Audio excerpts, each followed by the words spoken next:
አሁን ደግሞ ምን ሰማው አንድ ካፕሎች ዳቦዬን በላሽብኝ ብሎ እንቀርጎ ይዞ ሚስቱን ፕራንክ ምናምን የእሷንስ ዳቦ ስትበላ አንተ ቲክቶክ ላይ ካፕል ነን ፕራንክ ምናምን እያሉ የሚገላበጡብን ብዙ አሉ። ግን እነሱ የዳቦውን ፓርት ይቆርጡታል። ወሬውን ገብጋቢነት አንጻር ነው ከነቅቤ የመጣሁባችሁ ይቅርታ።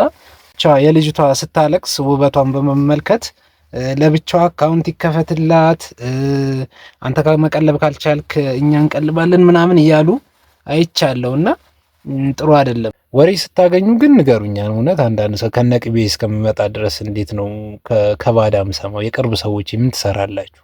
ወሬ ስትሰሙ ንገሩኝ። ለምንድን ነው ታዲያ እንዲህ መቀራረባችን ለመቼ? አጋጣሚ በግርግሩ ሰይፉ ኑ ካላችሁ እንዳትሄድ እዛ የሄዱ ትዳሮች አልተመለሱም አብዛኞቹ ከተሞክሮ አንጻር። ፓስተር ቸሬ ይመጣል አንድ ሰዓት ስለ ትዳር ጥቅም ያወራል፣ ስለ ፍቺ ጉዳት 1-2 ሰዓት ከዛ በሶስተኛው ቀን ተፋቱ የሚባል ነገር ነው ምንሰማው። ለምን ሳቅሽ ለምን በላሽ እያላችሁ ሚስታችሁ የምትጨቃጨቁ ባሎች ምን ያህል እንደሚያስጠላ ድራማ መልክ ሆኖ ትንሽ ስላያችሁት ትማሩበታላችሁ ብዬ አስባለሁ።